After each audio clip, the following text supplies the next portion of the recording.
Yo soy Rafael Valcárcel, soy médico de familia y tutor de medicina de familia. Trabajo en el Centro de Salud de Santa Úrsula. Les doy la bienvenida a este segundo webinar que vamos a realizar hoy con motivo del 25 aniversario de la Unidad Docente de Medicina Familiar de La Laguna, Tenerife Norte. Aprovecho también para volver a felicitarlos por este aniversario.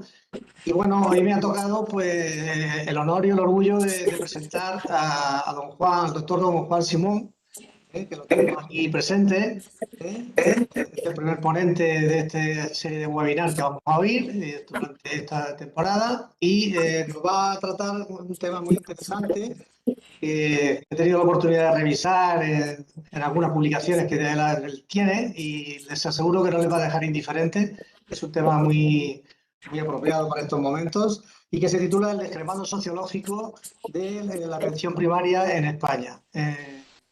Si me lo permiten, 2 minutitos solamente para presentarles un poco más a don Juan Simón, para que sepan quién es. Juan Simón es médico de familia, trabaja actualmente en el Centro de Salud de Rochapea, en Navarra, en Pamplona, donde también es tutor extrahospitalario. Posee una extensa formación en amplios campos dentro de la salud pública, de la gestión sanitaria.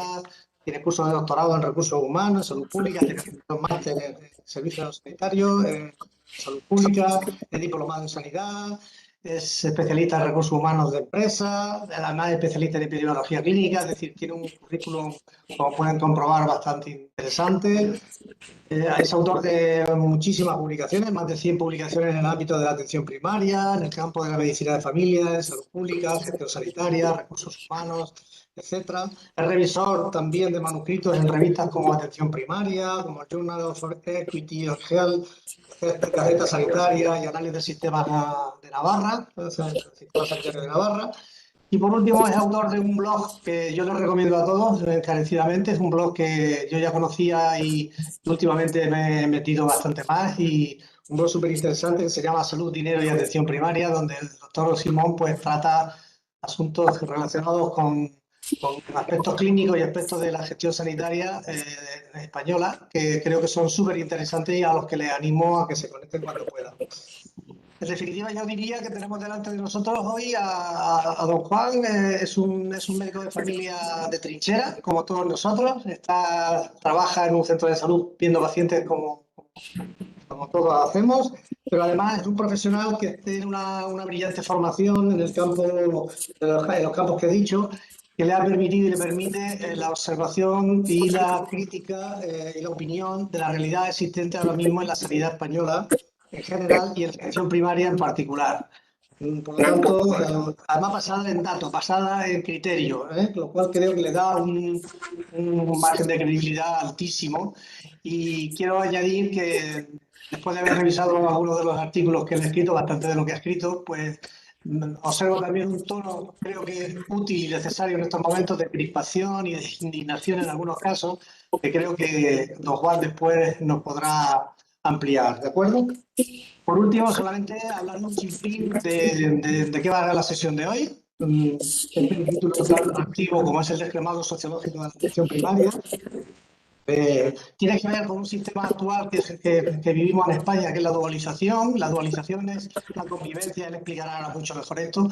Es la convivencia que tenemos ahora mismo de dos subsistemas sanitarios, el sistema sanitario general, que es el Sistema Nacional de Salud, que teóricamente debería cubrir a toda la población española, pero que está conviviendo con una serie de subsistemas sanitarios de financiación pública, pero a lo cual no tienen acceso todas las personas, todos los ciudadanos españoles, sino que tiene unos criterios de selección y unos sesgos de selección que él describirá ahora más importantes, y que esta dualización produce una serie de consecuencias y unas repercusiones muy importantes en la sanidad española y en la atención primaria en particular, y que él nos va a desarrollar. Pues nada más, encantado de conocerle y de verle. Don Juan Simón, tiene usted la palabra cuando quiera empezar. Muchas gracias, Rafa, muchas gracias. Un momento, ahora Juan, antes de que compartas, sí. ¿no? Juan me ha pedido que comparta con vosotros un pequeño clip de vídeo. Luego, al final, en el coloquio, aparte de las preguntas que el moderador le pueda hacer, todos podéis participar a través del chat y yo estaré pendiente de él para transmitirle las preguntas, ¿de acuerdo?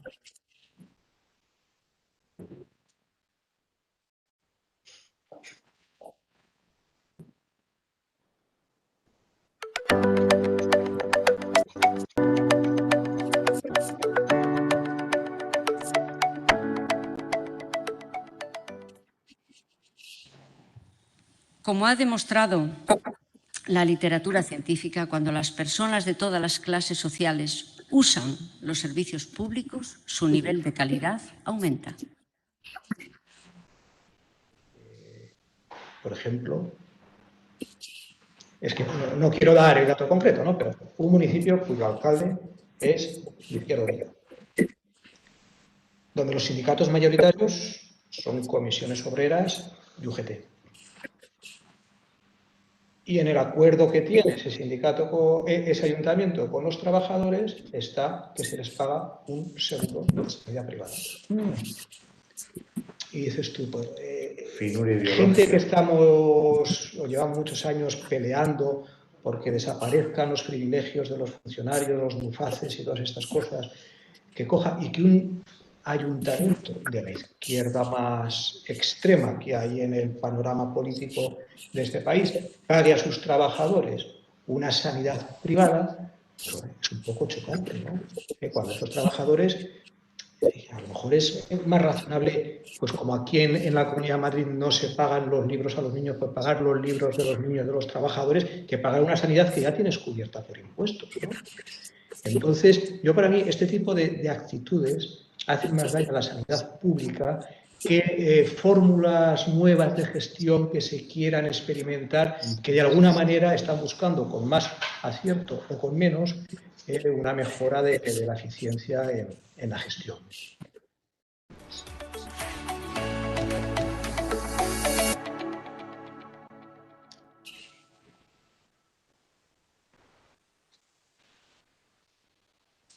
Ya puedo compartir, ¿no? Todo tuyo, Juan. Vale.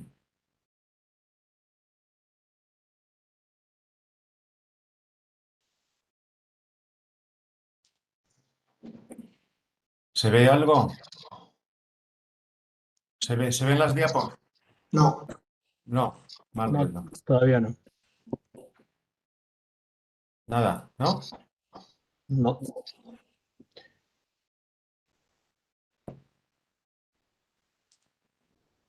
Compartir contenidos que lo tengo desactivado. Sí. A ver. ¿Me lo tenías que activar tú de ahí? ¿Puede ser? Sí, te lo activé antes, te lo vuelvo otra vez a dar, a ver. Sigue en gris, no sale. Mira a ver ahora.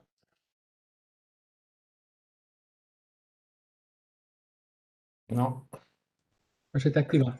no.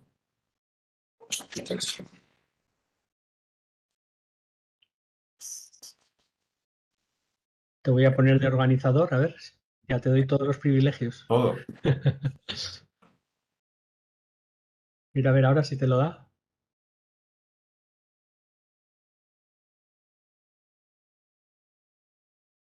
No, no, no. No se pone, no se activa, ¿no? Bueno, lo que puedo hacer en último caso es sacarla yo aquí y ponértela. Uf, Ya, es que no sabría ya qué más hacer. me faltaba. Antes lo hemos conseguido, hace nada. Sí. Mira a ver ahora.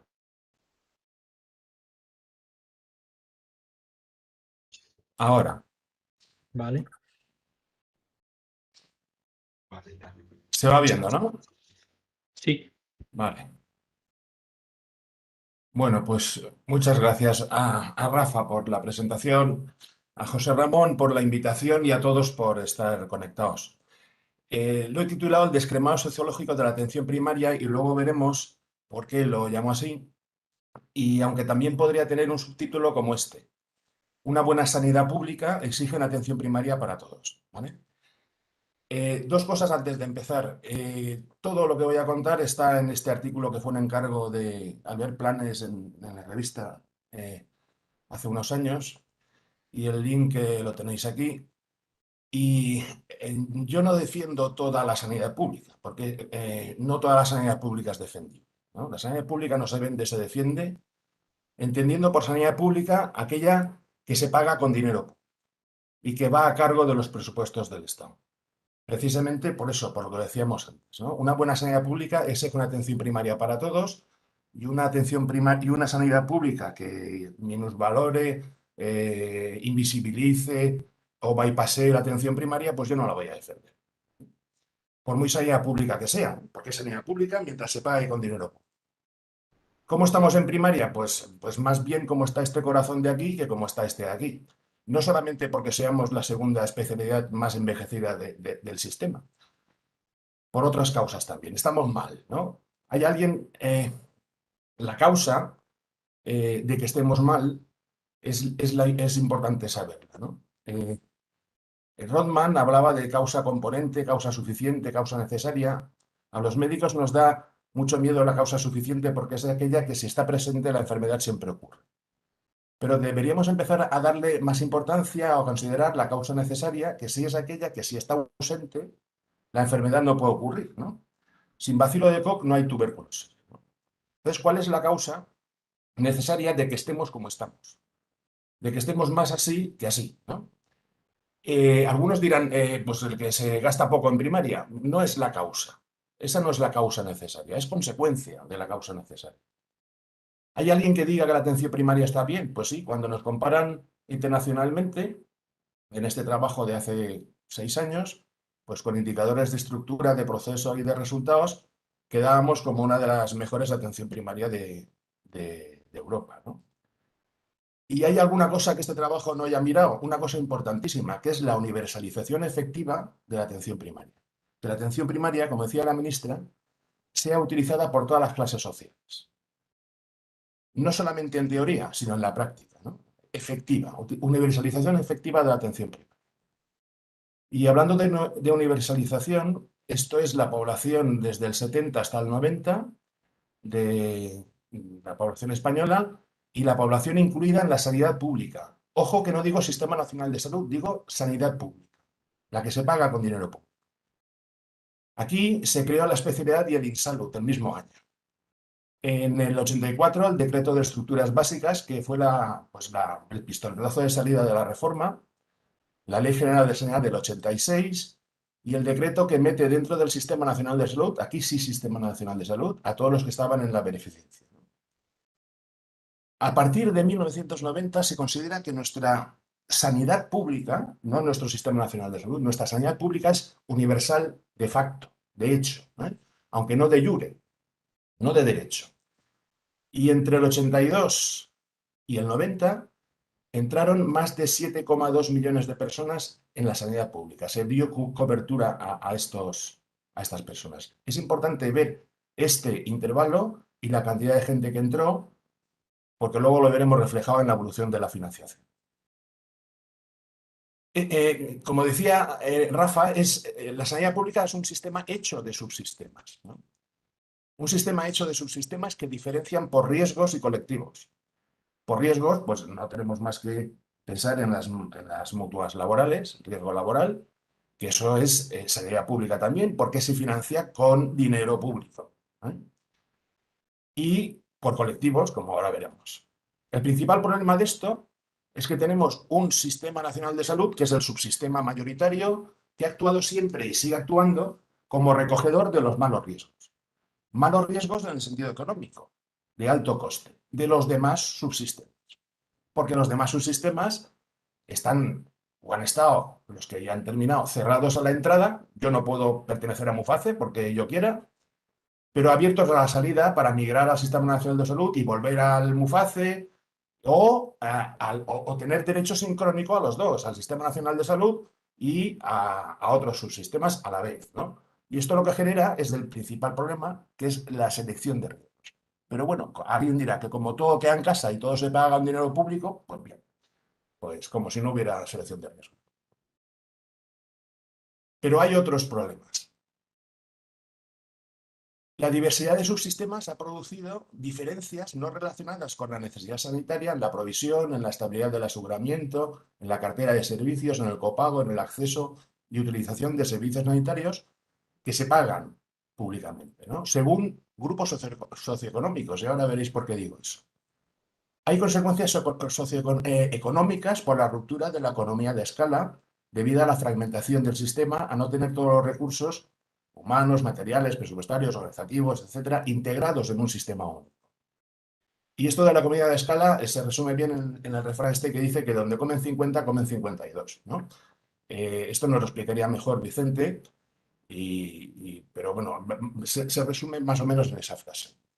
Y la más importante y menos medible, ¿no?, es la dualización del sistema de la sanidad y trasladado a la atención primaria lo que he llamado el descremado sociológico de la atención primaria.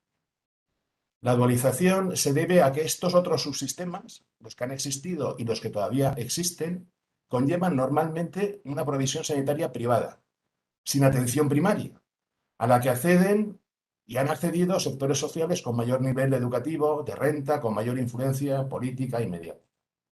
Sectores que nunca se han visto afectados ni se han sentido concernidos por los problemas del Sistema Nacional de Salud en general y mucho menos por los de la atención primaria. Sectores donde proceden muchos de quienes deciden sobre la sanidad pública, sobre el Sistema Nacional de Salud, pero utilizan poco y todavía menos su atención primaria. Veremos también el papel de la incentivación fiscal de los seguros médicos privados. Tenemos en España una desigualdad pro ricos en la utilización ambulatoria del médico especialista y una desigualdad pro pobres en la utilización de la consulta del médico general o de familia. Esto también lo veremos, ¿eh? Existe una dualización sanitaria responsable de que las clases medias altas, ya a mí ya las altas me dan igual, pero por lo menos las medias, hayan tenido y sigan teniendo un acceso directo al médico especialista sin paso previo por el médico de familia, es decir, sin atención primaria. Gran parte de este acceso directo al médico especialista se paga públicamente de modo directo. El mutualismo administrativo es el ejemplo paradigmático. Y lo que yo he llamado las regalías, que es uno de los ejemplos, lo ha contado en el vídeo, ¿no? O de modo indirecto, mediante la incentivación fiscal de los seguros médicos privados. Esto ha producido el descremado sociológico de la atención primaria, en parte responsable de la situación de estancamiento, abandono, deterioro, como lo queráis llamar, por puro desinterés. Es el desinterés en que mejore el responsable de que la jibarización del presupuesto se haya producido. No estamos como estamos porque se haya reducido la financiación, sino por el puro desinterés en que esto mejore, ¿no? A no ser utilizada por los sectores sociales que más influyen sobre la opinión y el poder público, la atención primaria ya hace tiempo que perdió uno de los mejores estímulos más potentes de mejora, que es la capacidad de influir de los más influyentes. Y va camino de convertirse en atención primaria para pobres, para la gente, y por tanto en una pobre atención. Lo del descremado descremado de riesgos es una cosa que ya viene de lejos en la economía de la salud. Este es un artículo del 84 y tiene que ver es una especie de metáfora que pertenece al ámbito de los seguros médicos privados, que describe la actividad de las aseguradoras para atraer a los clientes más sanos, por menos costosos, y a evitar, por el motivo contrario, por ser más costosos, a los más enfermos. Es una auténtica selección de riesgos. ¿Por qué hablo de descremado sociológico? Porque la metáfora la llevo al ámbito socioeconómico, pues estos subsistemas descreman, impiden, privan que la atención primaria preste atención sanitaria a estos grupos sociales más influyentes que con su influencia podrían contribuir mucho a que mejore. Bien, este es el gasto sanitario público y privado de los países europeos que lo publica anualmente la OCDE. Esto es del año 2015. En azul la parte pública y en rojo la parte privada. España está aquí con un redondeando 70-30, 70 público, 30 privado. La Unión Europea de 28 está redondeando en un 80-20. Y cuando nosotros entramos en lo que entonces era la Comunidad Económica Europea, también teníamos 80-20. Somos nosotros los que nos hemos ido a la derecha durante estos años, ¿no? Mientras que la Unión Europea de 28 sigue en el 80-20 más o menos, ¿no? Fijaos que en el lado de la izquierda son países ricos, en primer lugar Noruega, los que mayor parte de gasto sanitario público tienen, ¿eh? Contra lo que quizá cabría esperar que los ricos gastaran mucho más parte de su gasto en privado, ¿no? Y a la derecha, por ejemplo, Albania está aquí con un 50-50, peor está Chipre, que tiene más gasto privado que público. Y después de esto pongo dos ejemplos, ¿no? Dos países europeos, el país A y el país B. Este tiene un 93% de gasto sanitario público, un 7% privado. Este tiene, como tenía Albania, un 50% público y un 50% privado. Y la pregunta sería, ¿cuál de los dos es más probable que tenga una sanidad pública universal? Bueno, pues de cajón parece que la A, ¿no? El B también podría tenerlo, una sanidad universal, pero está claro que si el 50% del gasto es privado, es porque la sociedad no acepta mucho esa sanidad, ¿no? La otra pregunta es cuál de los dos es más probable que se trate de un país rico, a la vista de lo que sabemos, el país A también.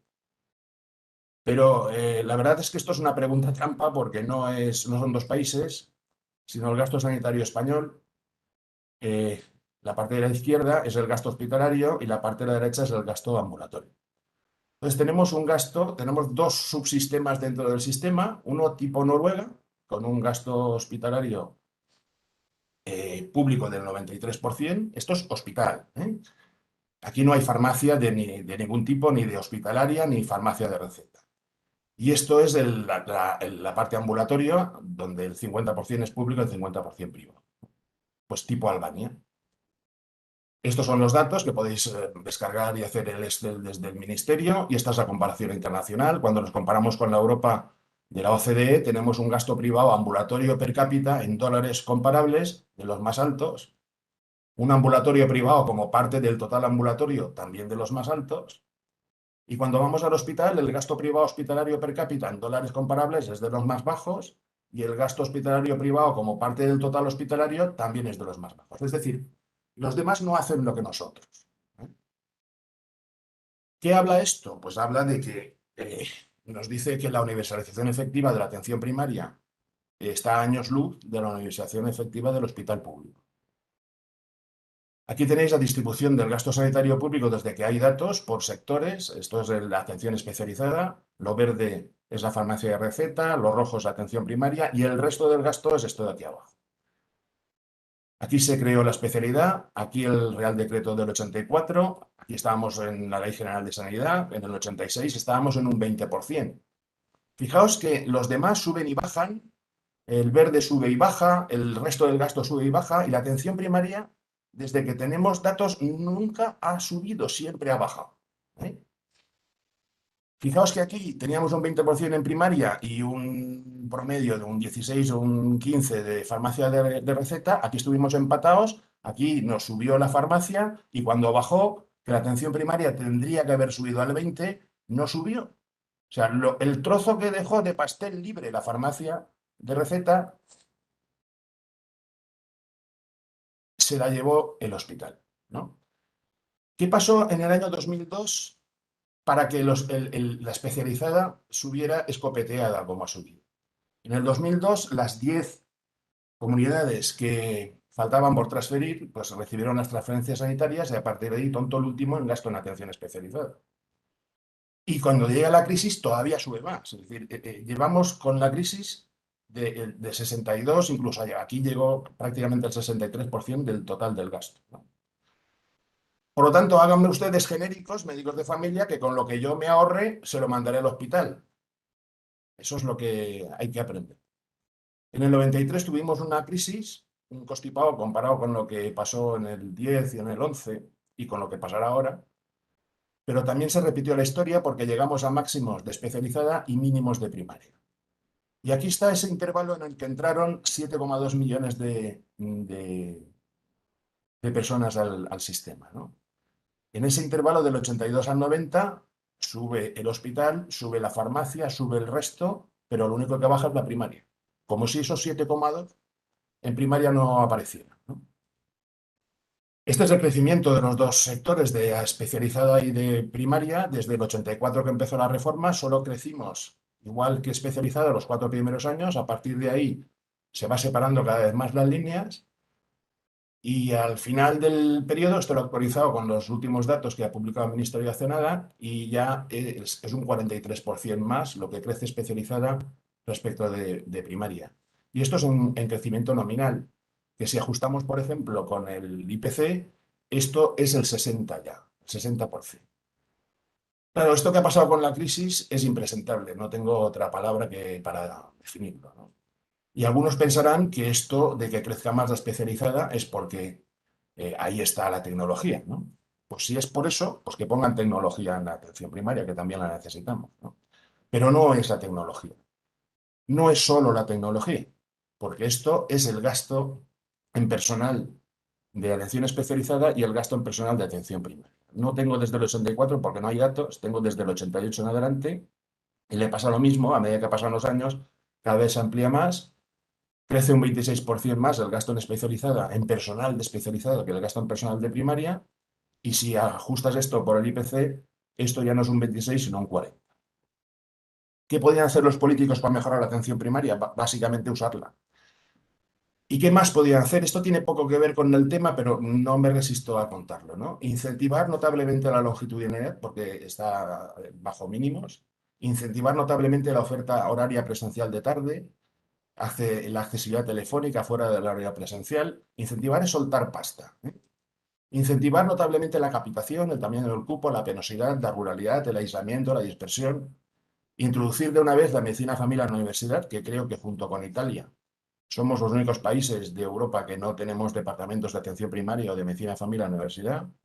Promover la innovación organizativa desde abajo, se necesita como el comer, ¿no? Desde abajo, porque desde arriba ya no da para más, y que empodere la atención primaria. Otorgar autonomía organizativa, la máxima posible, si hay que cambiar la ley, cámbiese, y en lo que me voy a centrar a partir de ahora, en una atención primaria para todos. Fijaos, aquí tenéis el descremado. Estos son esto sale de la encuesta de salud y les preguntan a los que han ido al médico en el último mes si han ido a un médico general de familia o si han ido al especialista. Y está ordenado por clase social. Las clases sociales peores son las de aquí, la clase 5 y 6. Y vemos que cuanto empeora la clase social, van más al médico especialista y al médico general y menos al especialista. O sea, quienes más van al especialista, clases sociales altas. Cuando separamos la muestra según aseguramiento, hago 3 grupos: los que solo tienen Sistema Nacional de Salud, los mutualistas y los que tienen seguros médicos privados. Los que tienen seguros médicos privados, la inmensa mayoría también tienen Sistema Nacional de Salud, es lo que se llama la doble cobertura, ¿no? Pues aquí tenemos la diferencia. El 74 han ido al médico general o de familia, el 26, estos son complementarios, al especialista. Sin embargo, en el mutualismo y en los de seguros privados son muy parecidos, casi 50-50 han ido a uno o al otro. Y aquí tenemos, por clases sociales, el aseguramiento. Los que solo tienen Sistema Nacional de Salud, el 90% pertenecen a las clases bajas, el 87% de los mutualistas a clases altas y el 68% tienen seguros médicos. Y cuando los de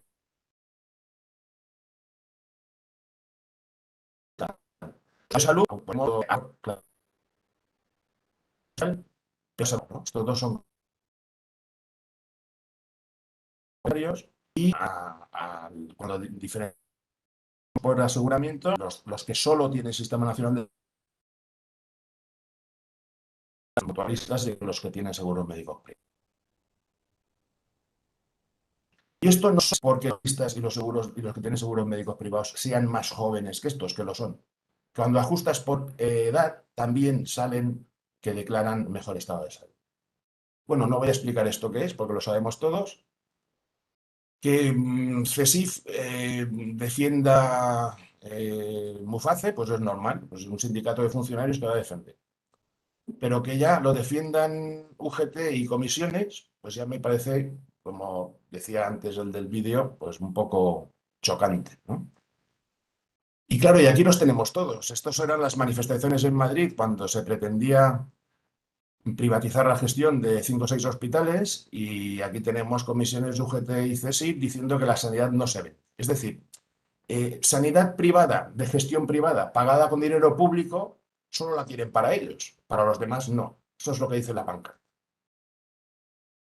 Esto son empresas, ¿no? Como veis, la ferretería de abajo de mi casa, la panadería. Esto estuvo vigente desde el 66 hasta el 2009. Empresas colaboradoras de la seguridad social significaba que a cambio de pagar menos impuestos o de recibir dinero público, se hacían cargo de la atención sanitaria de sus empleados.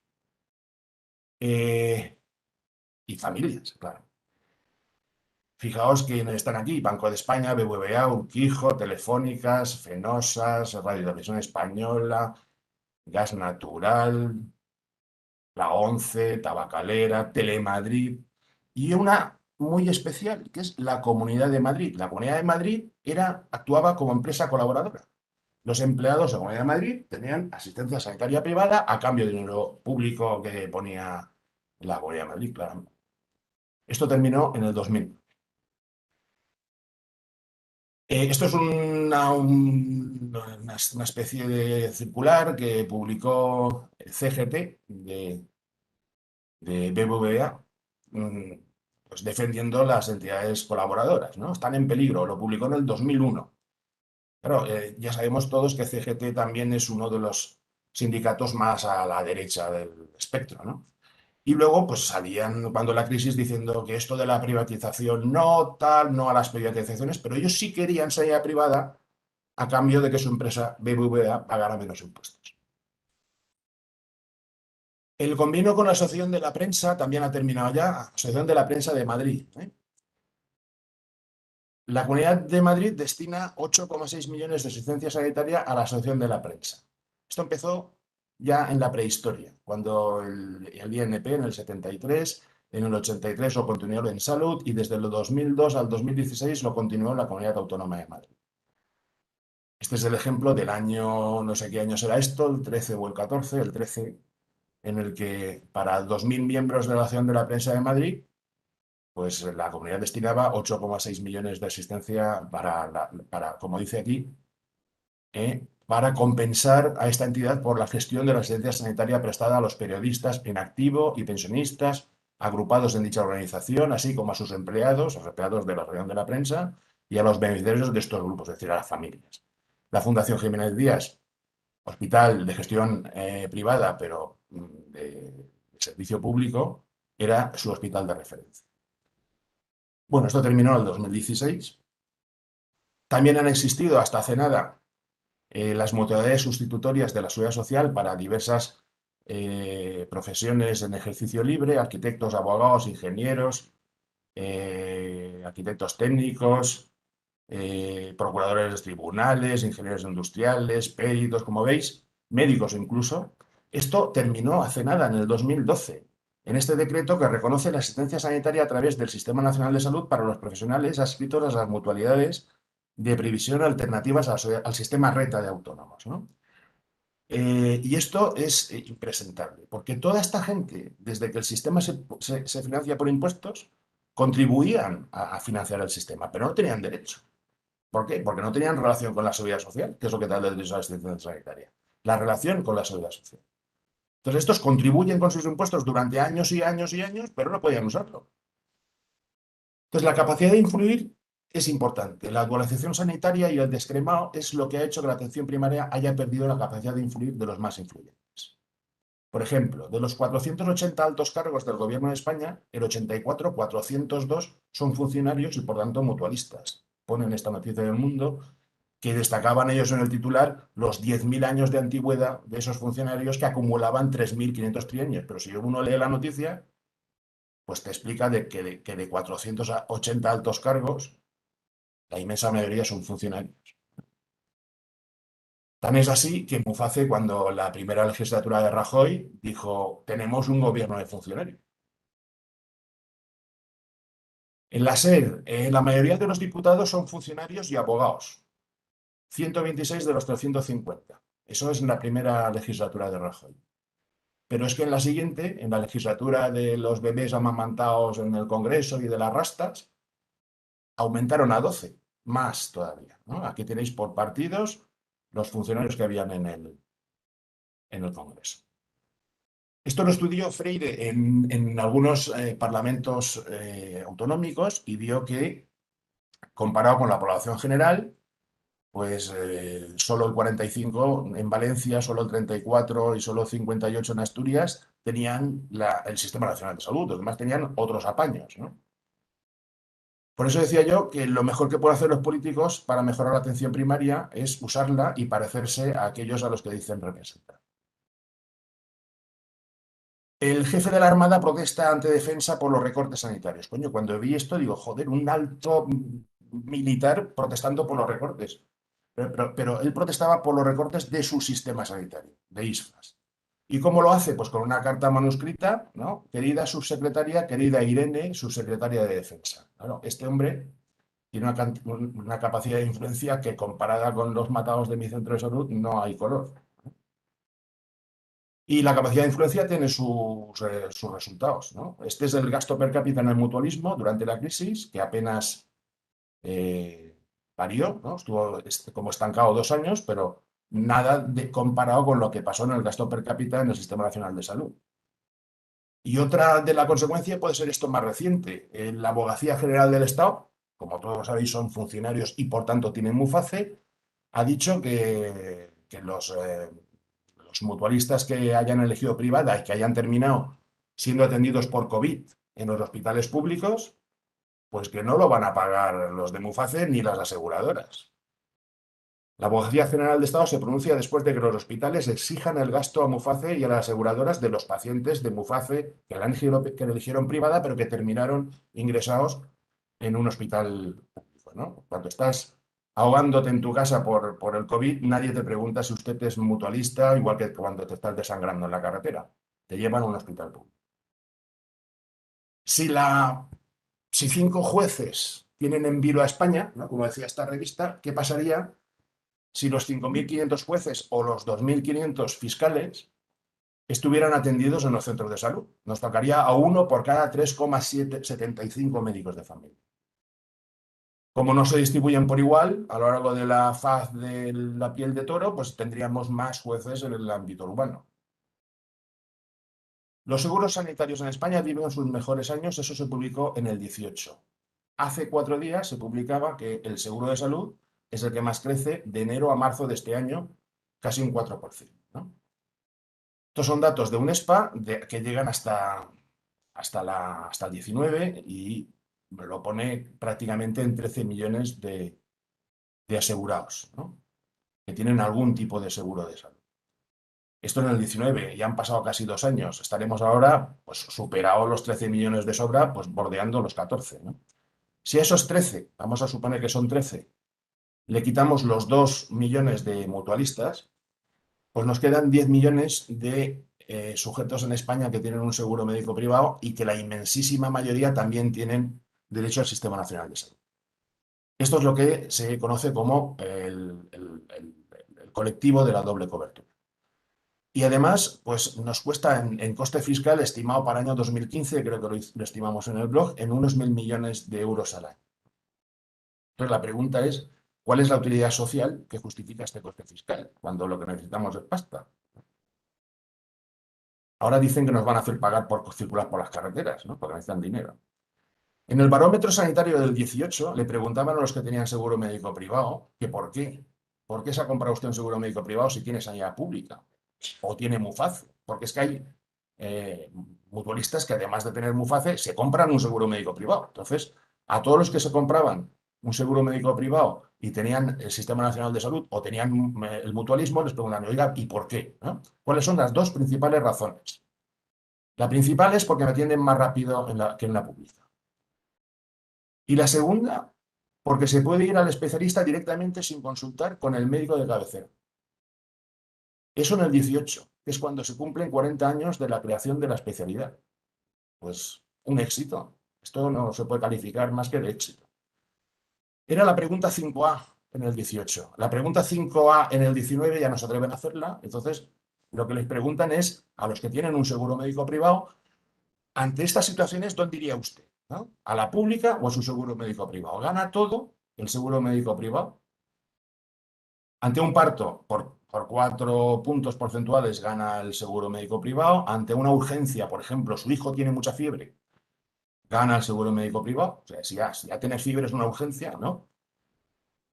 Un síntoma que le preocupa, pero no es ni urgente ni grave, por ejemplo, un dolor de rodilla, que es un motivo de consulta típico, el típical de atención primaria, arrasa el seguro médico privado, casi duplica. Y ojo, porque hasta para una cirugía de cadera, de hernia o de vesícula, ya está ganando el seguro médico privado. Donde no gana, y pierde también por goleada, es en un tratamiento para una enfermedad grave o compleja. Por ejemplo, un cáncer, una operación de corazón. Ahí la gente ya lo tiene claro, a la pública.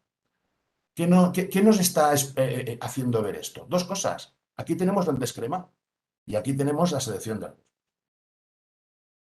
El menor uso, dicen los economistas de la salud, que el sistema público hace la población con seguro médico privado, no compensa el coste de su incentivación fiscal, pues la pérdida de ingresos fiscales por la desgravación es mayor que el aumento del gasto sanitario público que producirá la ausencia de la desgravación, ¿no? Porque está muy de moda ahora que los representantes estos de los seguros digan que le ahorran miles de millones al sistema. Bueno, la fuente oscura de dualización. Tenemos las conocidas, ¿no? Hasta hace poco existían las empresas colaboradoras, la Asociación de la Prensa de Madrid, las mutualidades sustitutivas y otras, porque hay versiones autonómicas, varias. Pervive el Muface, que nació en el 75, en el 75 ISFAS, en el 78 Mujeju, y las subvenciones fiscales a la compra de seguros médicos. Bueno, pongo las fechas de aquí porque hay gente que piensa que Muface es una conquista de la democracia, ¿eh? Y todas, estas dos, por lo menos se crearon cuando estaba vivo el dictador y todas son preconstitucionales. Pero luego tenemos, bueno, sí, la dualización está en el genoma, eso es lo que quería resaltar, ha estado siempre en el núcleo del sistema, forma parte del cromosoma y se riega con dinero público. La fuente oscura y poco conocida a lo que he llamado las regalías, que no son más que seguros médicos privados pagados con dinero público para miembros de instituciones públicas, desde parlamentarios, diputados provinciales, concejales, empleados de ayuntamientos, como comentaba el del vídeo, diputaciones, cabildos, instituciones, organismos públicos o empresas públicas, ¿no? Les regalamos seguros médicos privados, así, con el dinero de todos. Eso pasa también en otros países, ¿eh? Esto pasa en México, ¿no? Los 500 diputados del Congreso de México les regalan un seguro VIP, ¿no? Un seguro médico VIP por 2,9 millones de pesos. Que abarca a su familia, pareja, hijos, padres, canarios, perro, pues a todos. Pero es que aquí también pasa. En Canarias, el Parlamento tenía un seguro médico privado para sus parlamentarios que en el 2010 deciden no renovar. Luego lo veremos con más detalle porque es espectacular la noticia, pero lo tenían suscrito desde el 2001. Los diputados de la Diputación de Castellón, los socialistas, renuncian a su seguro médico para ahorrar 45.000 euros. No sabemos si renunciaron de verdad, si los demás también renunciaron. La Cámara de Cuentas cuestiona que la Diputación de Sevilla cubra el seguro médico de sus funcionarios, pagándoles asistencia sanitaria privada, gasto farmacéutico a todos sus funcionarios. La Diputación de Toledo ya no sufragará el seguro médico privado de los diputados, que tenía desde hacía 20 años. La Diputación de Pontevedra suprimirá el seguro médico privado de sus funcionarios, $500.000 de euros. El Cabildo de Tenerife gasta 400.000 euros al año en el seguro médico privado de su plantilla. La póliza cubre a la corporación y altos cargos. Es decir, sanidad privada para mí, pero para la gente no. La gente ya tiene la prima. El Cabildo de La Gomera destina 60.000 euros a un seguro médico privado para sus trabajadores e hijos. El Cabildo de Gran Canaria ya no es un seguro, sino ayudas médicas. 1 millón de euros para abonar a los trabajadores del Cabildo, a sus cónyuges e hijos, en oculistas y dentistas. Bueno, esto es ya la crème de la crème. El seguro médico privado que les regalamos a los del Banco de España, para 4 años, 17 millones de euros. O el seguro médico que les damos a todos los trabajadores de Televisión Española. Fijaos que estos antes eran empresa colaboradora, el Banco de España y Televisión Española sacaba el rollo o el chollo de la empresa colaboradora, entonces les regalamos un seguro médico privado, en paralelo con la cobertura que ya tienen de seguridad social, o sea, que he hecho sincrónico. Con lo cual ahí ya la selección de riesgos es todo la que tú quieras, ¿no? 4 o 6 millones de euros al año. Loterías, también ahí hay bronca porque a unos se los dan, a otros no. AENA en aire, 2 años de seguro médico privado, pues 6 millones de euros. El Ayuntamiento de Sevilla gastará más de 2 millones de euros en un seguro médico privado para los funcionarios, cargos electos, miembros de la agencia tributaria.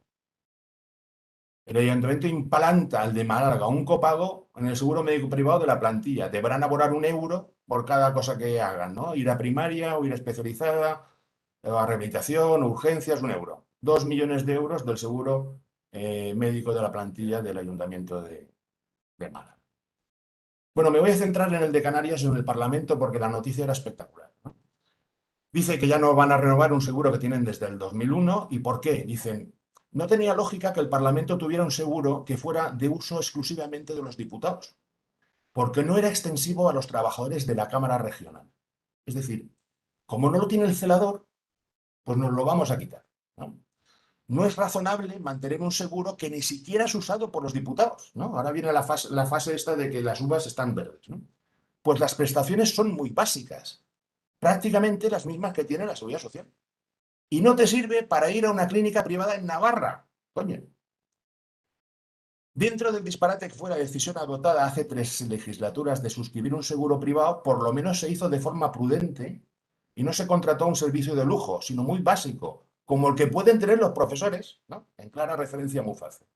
Y con muchas menos prestaciones que el que tienen suscrito algunos ayuntamientos y cabildos. O sea, tela. 3 años después, el PP exige la supresión de un seguro médico privado del que disfrutan los vocales del Consejo Consultivo de Canarias y Familia. ¿Y por qué? Pues porque la norma dice que los miembros del Consejo Consultivo en ningún caso podrán tener un seguro médico privado superior al que tienen los diputados. Y como ellos se lo quitaron, no en el 10, sino en el 12, dicen, pues nada, que se lo quiten estos también. Los vocales del Consejo Consultivo y sus familiares están disfrutando de un seguro privado a todas luces impropio que desborda la normativa del Consejo. Si se han saltado la ley para beneficiarse de un privilegio privado con cargo a fondos públicos, no pueden seguir en el cargo, dice alguien que lo tuvo durante 3 legislaturas. En fin, nada ocurre porque sí, dice este premio Nobel. Toda en la vida es una sucesión de hechos que bajo la lupa del análisis responden perfectamente a causa y efecto. Efectivamente nos preguntamos por qué hay accidentes para intentar evitarlos, por qué hay terremotos, por qué hay desastres naturales, pero nadie se pregunta por qué pervive Muzace, por qué se dan beneficios fiscales a los seguros médicos privados o por qué regalamos seguros médicos a miembros y empleados de instituciones o organismos o empresas públicas, así a diestro y siniestro, ¿no? ¿Cuál es la utilidad social de esto? ¿Por qué ocurre? Pues básicamente porque no tenemos un buen gobierno en sanidad, o lo que algunos llaman la politización de la sanidad, o lo que a mí me gusta más llamar que es el deterioro institucional crónico. Es lo único que se me ha ocurrido para llamar a alguna cosa por no utilizar la palabra corrupción.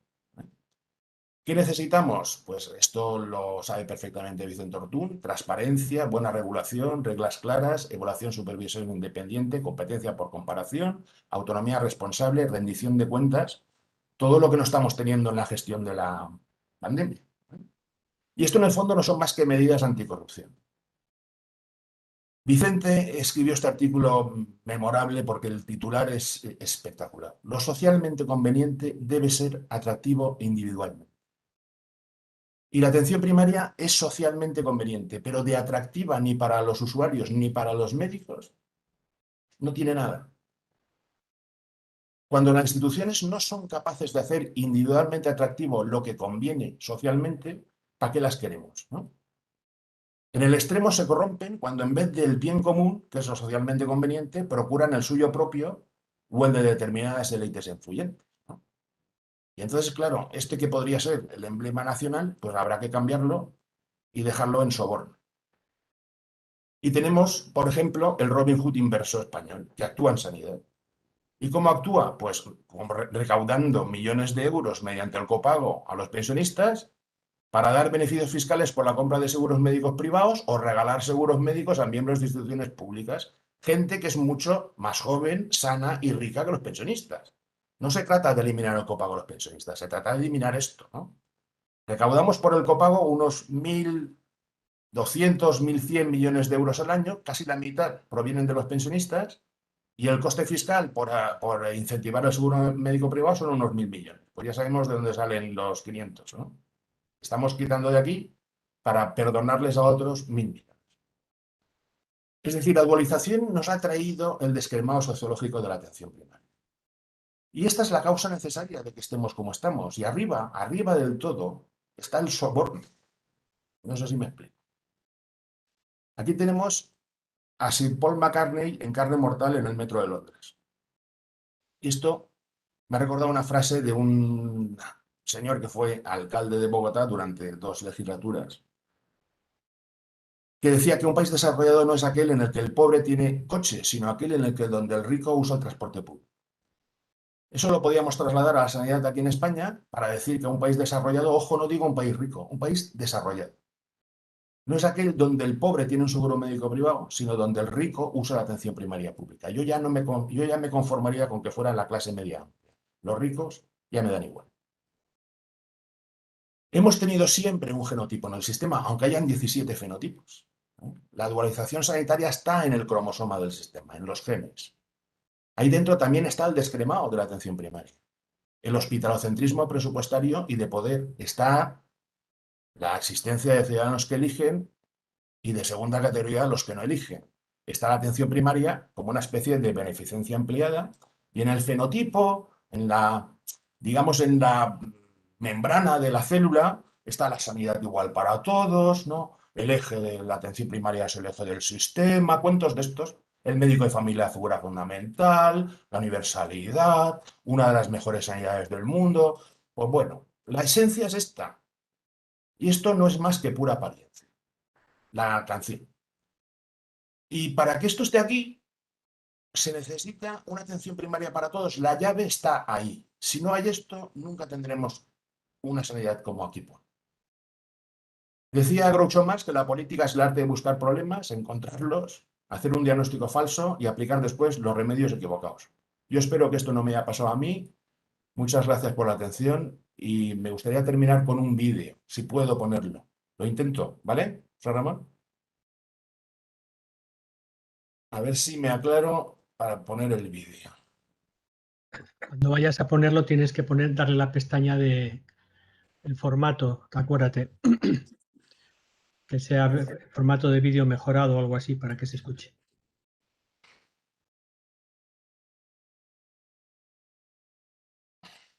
También animo a los que estéis conectados a través del chat, porque yo creo que digamos, nos ha puesto aquí sobre la mesa ingredientes muy interesantes y cosas que yo creo que nos remueven, ¿no? No sé, no sé hacerlo, te lo juro, y ahora ya lo tendremos otro día. Pues, diste compartir y luego hay una... Bueno, tienes que tenerlo abierto en el Tengo que escritorio. salir de compartir esto, ¿no? Sí, Sí. sí. De tener vídeo, participantes, compartir. A ver. No sé. Detienes el tema de compartir para que se ponga toda la pantalla. No, te estás moviendo en tu escritorio, tienes que irte un poquito más arriba, tienes que te sale algo de color naranja arriba de Webex y pone una cosa que es De tener el uso compartido. Vale. exacto. Vale, y ahora tengo que compartir otra vez. El vídeo que tendrás abierto, Eso es. en el escritorio. Poner esto y darle al vídeo que tiene que estar por aquí. Pusiste lo de formato vídeo, ¿no? Formato Sí, de... sí, Sí. sí, sí, sí. Sí.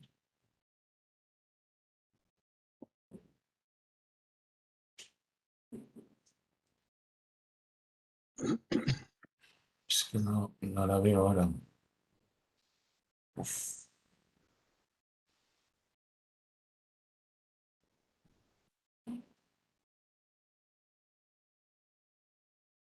Ah, coño, mira, ha salido. ¿Veis algo? ¿Veis el vídeo?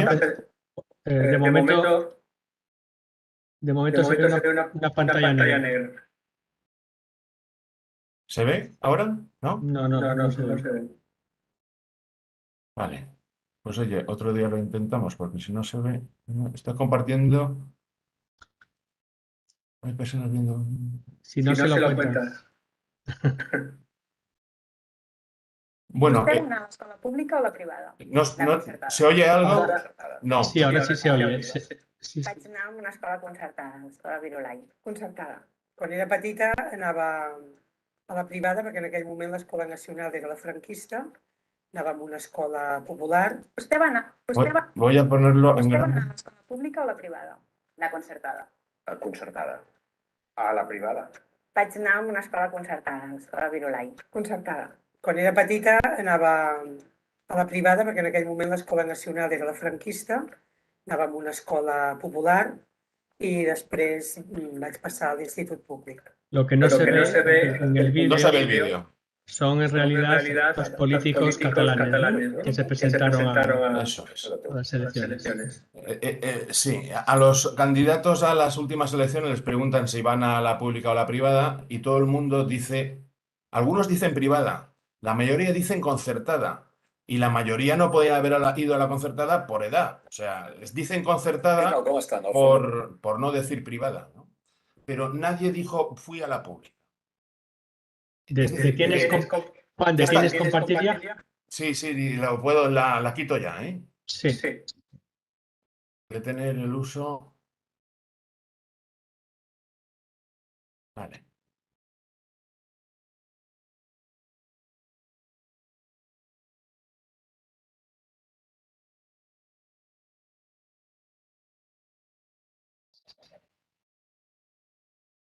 Bueno, si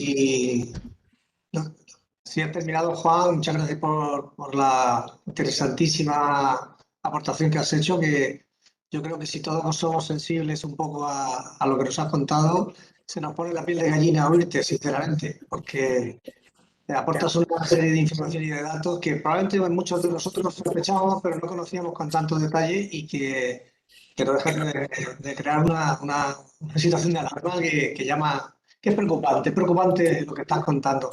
Yo tenía alguna pregunta que hacerte, pero creo que hay en el chat alguna más. No sé, José Ramón, si hacemos paso primero a las preguntas del chat.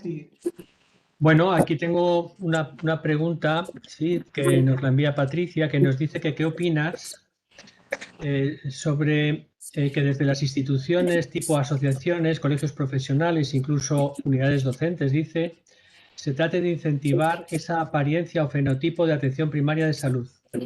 ¿Deberíamos de cambiar el discurso para poner de manifiesto ese descremado sociológico? Hombre, yo no soy nadie para decirle a los demás lo que tienen que hacer, ¿eh?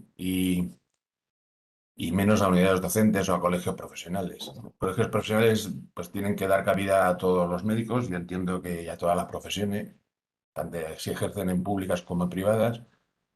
Aquí la pregunta fundamental es ¿por qué destinamos dinero público para pagarle sanidad privada a determinada gente? Y no es por azar. A mí no me van a dar ni me van a regalar un seguro médico privado por ser empleado público, que lo soy. Entonces, ¿por qué sí a las diputaciones, sí a los ayuntamientos, sí a no sé quién, sí al Banco de España? Coño, si tú das un seguro médico privado a los periodistas de Madrid durante años y años, una sanidad privada no era un seguro, sino una sanidad privada pagada con dinero público, y a Televisión Española le das también un seguro médico privado, coño, pues es que tenemos el mejor sistema sanitario del mundo. ¿Cómo no vamos a tenerlo? ¿No? O sea, no sé si me explico, ¿no?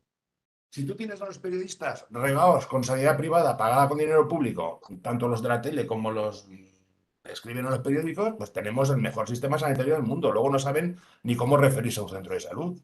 Lo llaman ambulatorio, lo llaman vacunadores, a las enfermeras, ¿no? Esas cosas.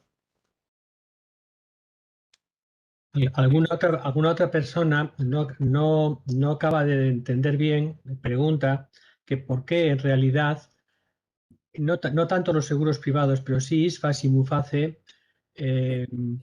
perjudican a la globalidad? Leo textualmente. Vamos a ver, cuando el 80% de los profesores eligen sanidad privada, ¿qué educación le pueden dar a nuestros hijos respecto a lo que significa el Sistema Nacional de Salud? Estoy hablando de profesores de educación general básica, antes llamada ECB, ¿no? Estoy hablando de profesores que no son la élite influyente, simplemente profesores de primaria, ¿no?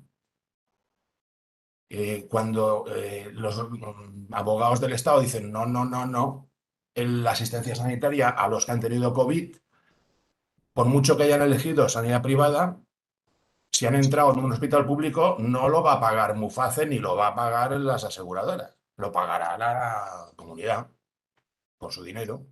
Claro, así también, fijaos la selección de riesgos tan gorda que hay ahí, ¿no? ¿Y quién defiende eso? Los abogados del Estado. Defienden su sistema, defienden su Muface. El alto militar de graduación defiende su Muface, no defiende la atención primaria ni defiende la sanidad pública como Sistema Nacional de Salud, defiende su sanidad pública.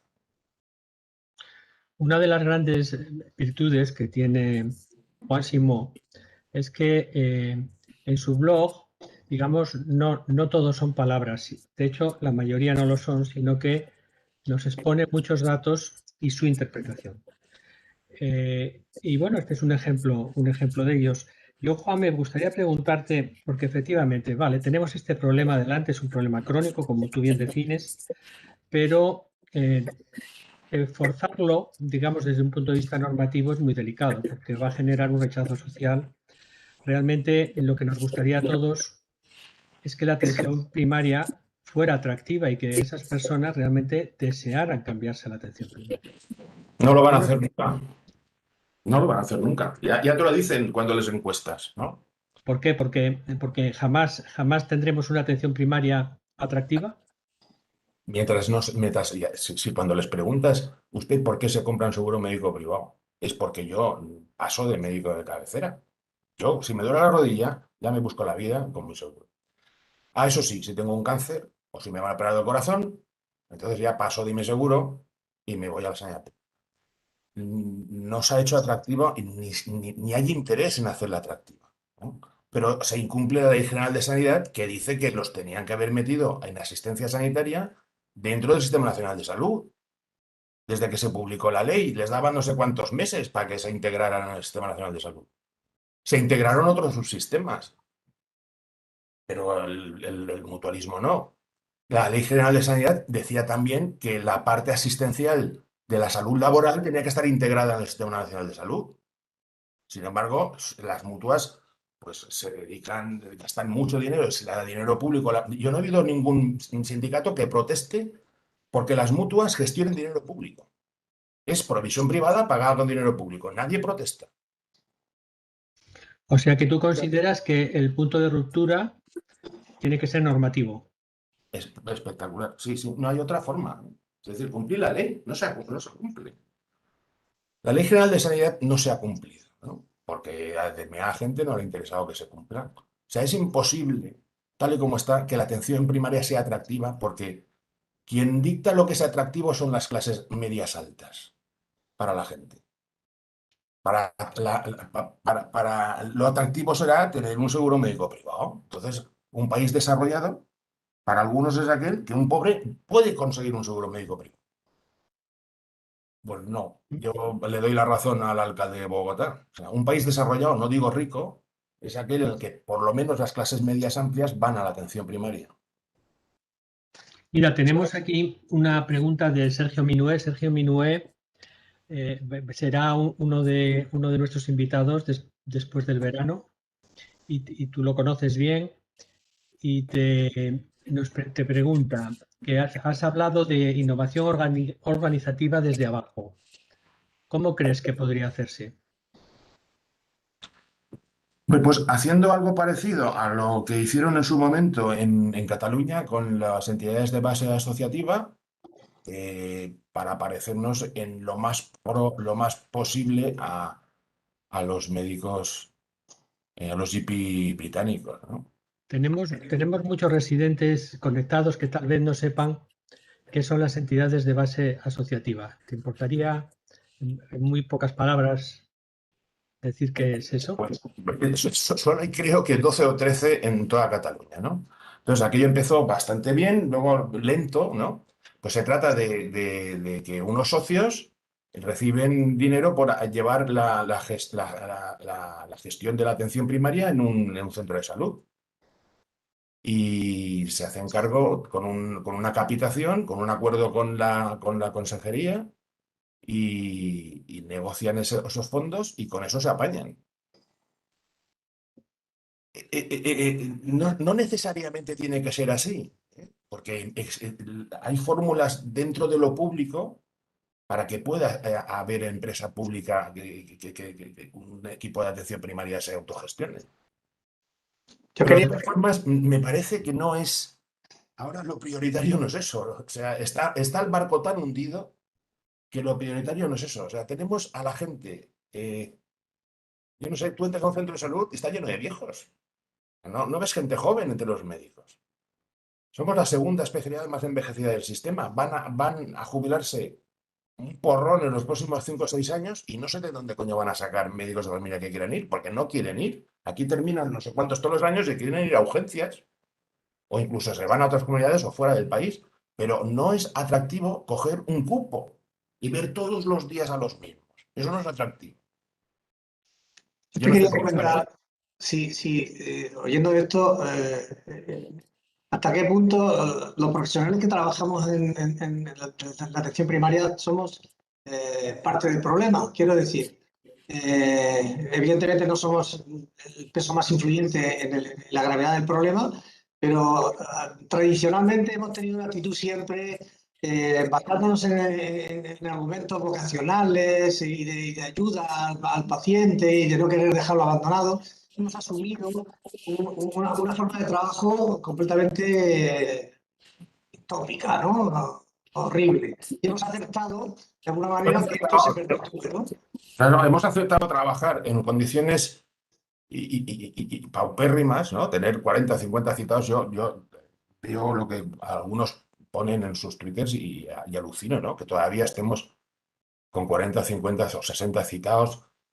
Hemos aguantado esto. Entonces, tenemos nuestra culpa no haber dicho no. En algún momento había que haber dicho, mire, no.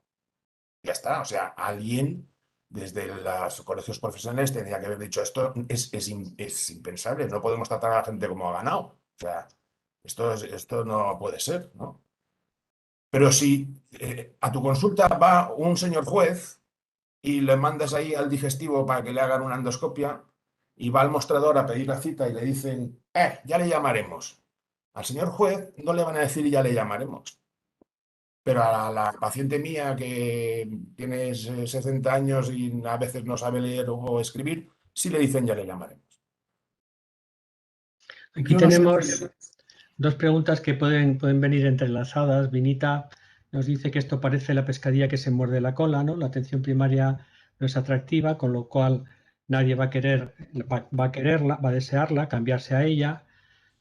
Y si nadie se cambia, pues seguiremos como estamos. Y en este sentido también Begoña Bella nos dice, o nos pregunta, bueno, Begoña, lo de Bellas no estoy seguro si es ella o es otra Begoña. Begoña nos dice que si la sociedad quiere no esperar en la atención primaria y quiere mayor nivel de resolución, no habría que reformar la atención primaria hacia un incremento de su capacidad resolutiva que sea socialmente más deseable.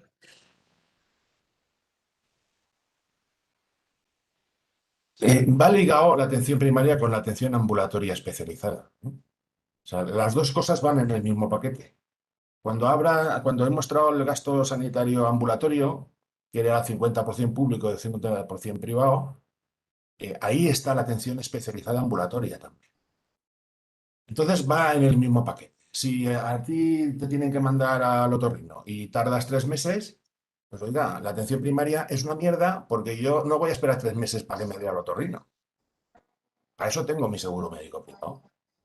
Entonces, yo no sé qué significa que sea más resolutiva, porque si yo puedo ser resolutivo, pero si mi paciente que me tiene que ver el otorrino me lo vende dentro de 5 meses o la ecografía me la hacen dentro de 6, fijaos, yo sí haría un seguro y financiaría un seguro médico. Y además lo financiaría y lo incentivaría a todo trapo. Un seguro médico de pruebas diagnósticas. A ti lo que te cubre el seguro son pruebas diagnósticas. Y si la pide el médico de atención primaria y se hace en algún sitio privado, más te lo incentivo. Es decir, que no sé si me explico. En vez de que se incentive ir a las consultas básicamente de especializada o de especialistas por las tardes, y que se incentiven seguros médicos de pruebas diagnósticas. Si yo necesito una ecografía para mi paciente, coño, pues este puede tener un seguro incentivado fiscalmente donde va a un sitio privado y hacer una eco mañana por la tarde. Ya empezará a ser atractiva la atención primaria.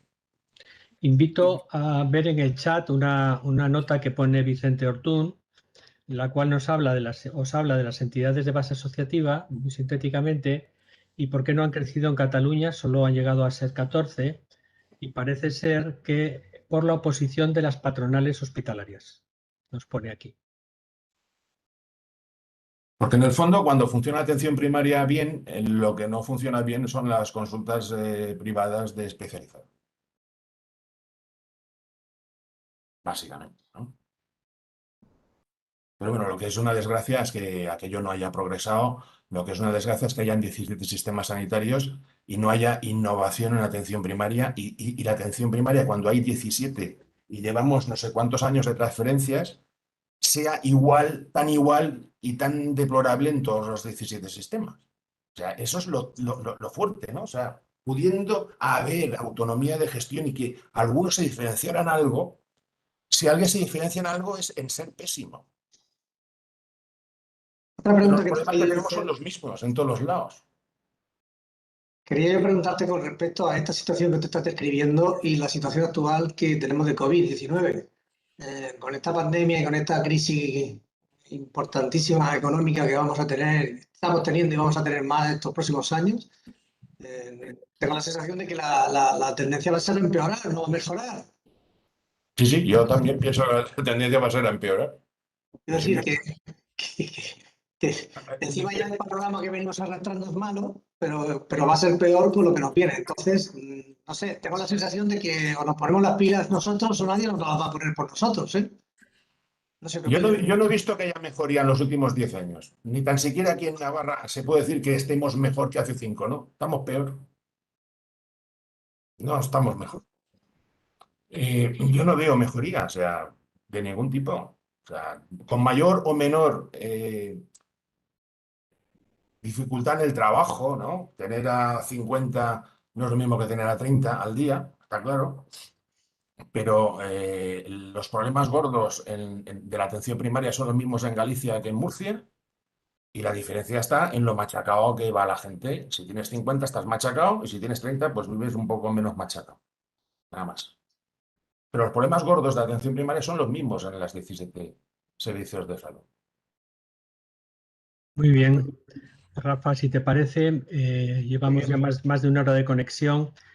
Yo creo que las cartas han quedado sobre la mesa y de un modo muy interesante, porque en las próximas 2 sesiones seguiremos profundizando en esto. Vicente Ortún nos va a hablar de la importancia de la atención primaria para lograr la eficiencia del sistema sanitario y, por tanto, yo tengo la esperanza que con él y con la siguiente, que la dará Mando Martín Zurro, donde tiene una propuesta de reforma de la atención primaria, podamos dar algo de luz, digámoslo así, a esta visión, digamos, negativa o pesimista del que puede ser el futuro de la atención primaria si no tomamos cartas en el asunto. 25 años de formación orientada a los valores, de algún modo, tiene que proyectarse otros 25 años y ello no sería posible si no intentamos buscar una salida o varias salidas a los problemas que tenemos cada día. Muchas gracias, Juan. Realmente Gracias a vosotros. nos has hecho una presentación magnífica, bien documentada. No deja lugar a dudas, yo diría. Lo que sí deja es inquietud. y espero que también motivación para cambiar las cosas. Gracias a todos por conectaros. Sé que muchos de los que estáis conectados o estáis terminando la jornada o empezándola, y por esa razón, aunque me gustaría seguir con Juan mucho más rato, pero sé que es conveniente cumplir la agenda para que nadie se quede con la idea de que seguimos tratando cosas en su ausencia. Los pacientes esperan y, por tanto, vamos a desconectarnos aquí, si os parece, y hasta el próximo jueves. Muy bien. Muchas gracias, Juan. Hasta luego. Gracias a Gracias, todos. Juan. Gracias, Rafa. De nada, a vosotros. Adiós. Venga, gracias a todos. Muy bien.